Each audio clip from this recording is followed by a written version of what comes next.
Palavra e Poesia, com o diácono Francisco Heraldo. Meus irmãos e irmãs, no 22º domingo do tempo comum, vivenciamos o 4º domingo do mês vocacional, em que refletimos e rezamos pela vocação para os ministérios e serviços na comunidade, e também Dia Nacional dos Catequistas. E neste domingo, a liturgia nos motiva a contemplar o ensino sobre a humildade nas palavras de nosso Senhor Jesus Cristo. E o evangelho desta liturgia está em Lucas capítulo 14, versículo 1, depois versículos de 7 a 14. No evangelho de hoje, o Senhor Jesus está na casa de um importante fariseu para fazer uma refeição em dia de sábado. A mesa está pronta, muitos convidados chegam e Jesus observa lugares não ocupados. Observa também os convidados. É de se supor a presença de outros fariseus e autoridades religiosas naquela casa, os quais ocupavam os lugares principais.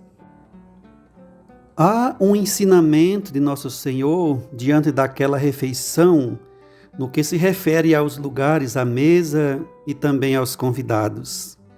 Ele ensina sobre a humildade, numa relação não somente do homem para com seu semelhante, mas também do homem para com Deus.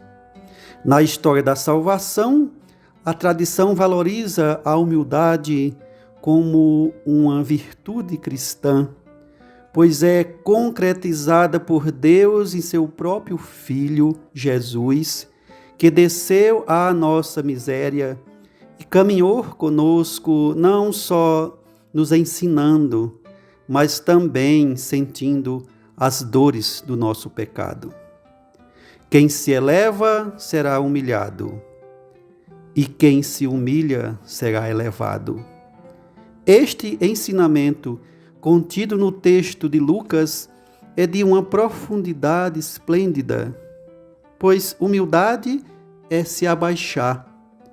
E Jesus desceu à terra, se abaixou, se igualou em natureza aos homens, menos no pecado, e foi mais longe. Desceu à sepultura, viveu a experiência da morte, mas foi exaltado para a vida infinita, a fim de oferecer à humildade a possibilidade da redenção eterna. Jesus, Deus e homem, viveu a humildade como servo, lavou os pés dos discípulos para nos ensinar que precisamos também nos abaixar com o avental da humildade, se abaixar aos outros para servir.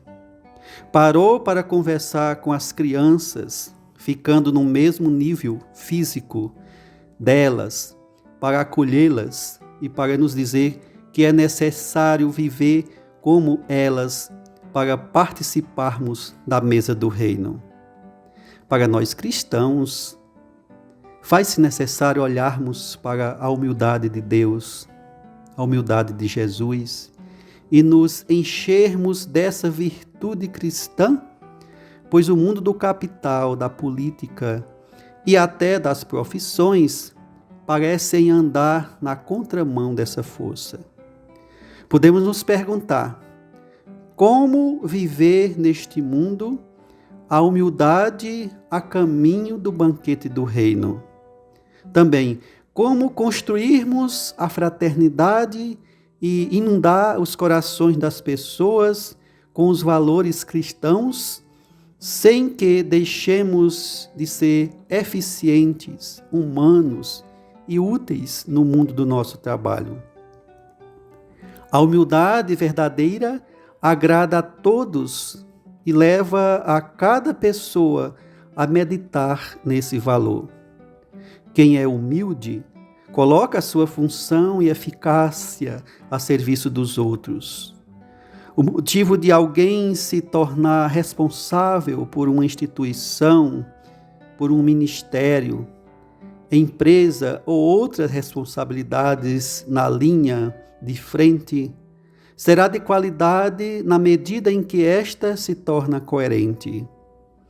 E deve ser construída na humildade, ou seja, na contramão da prepotência, abuso de poder e interesses egoístas. Na escola da vida cristã, há muitos meios de aprendermos e aperfeiçoarmos no caminho da humildade, dependendo da opção que vamos fazendo pela vida. Por exemplo, na família, os cônjuges são chamados a se completarem e se construírem através da aceitação do outro, pelo diálogo, pelo perdão diário e de muitas vezes se abaixarem pela humildade um ao outro, para que o lar seja um ambiente de amor, de paz e de comunhão. Não podemos esquecer o testemunho do clero, dos sacerdotes, religiosos e leigos, que pela missão de levar o evangelho aos outros, caminham junto com os injustiçados, os pobres, muitas vezes lavando seus pés pela doação, pela defesa da justiça, da verdade, pela caridade e também pelo amor incondicional.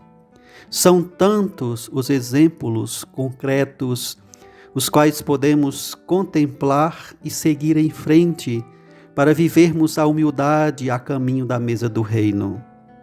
Pois os últimos lugares são dos que querem viver com os mesmos sentimentos de Jesus, não somente para serem percebidos pelo dono da casa, mas porque esta postura indica o serviço e a doação cristã, e não o egoísmo, prepotência e os interesses individuais. E neste quarto domingo do mês vocacional, rezemos para que os leigos, que se dedicam sobretudo com as verdadeiras virtudes heróicas ao serviço da Igreja, sem se descuidar de seus compromissos no mundo secular, ou mesmo domésticos, sendo testemunhas como Jesus, nosso Senhor, quando instituiu sua igreja, que veio não para condenar, mas para salvar o mundo. Rezemos ainda pelos catequistas, para que neste Dia Nacional dos Catequistas e segundo ano da Carta Apostólica Antiquo Ministério, que instituiu o Ministério Laical dos Catequistas, que eles possam ser edificadores da Igreja, como nos exorta São Paulo na primeira carta aos Coríntios, capítulo 12, versículos de 28 a 31. E os nossos parabéns e oração a todos os irmãos e irmãs, leigos, leigas, que dedicam algum serviço à nossa Igreja. Que Deus vos abençoe. Amém.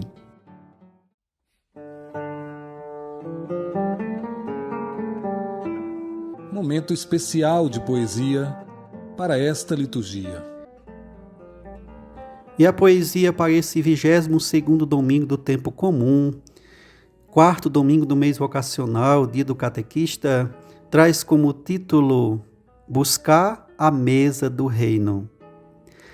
Buscar a mesa do reino é viver a humildade, caminhar na caridade, sem orgulho e sem rancor, é viver primeiro o amor que nos leva à santidade. Buscar a mesa do reino é olhar para o Senhor, é viver o seu amor sem ser um interesseiro, não querer ser o primeiro e nem ser dominador. Buscar a mesa do reino é procurar sempre servir, é a Jesus aderir, sem orgulho e prepotência, é esperar na paciência o reino que há de vir. Buscar a mesa do reino é viver a oração, sem esquecer a ação, mas na paz e na harmonia, cultivar a alegria que é própria do cristão.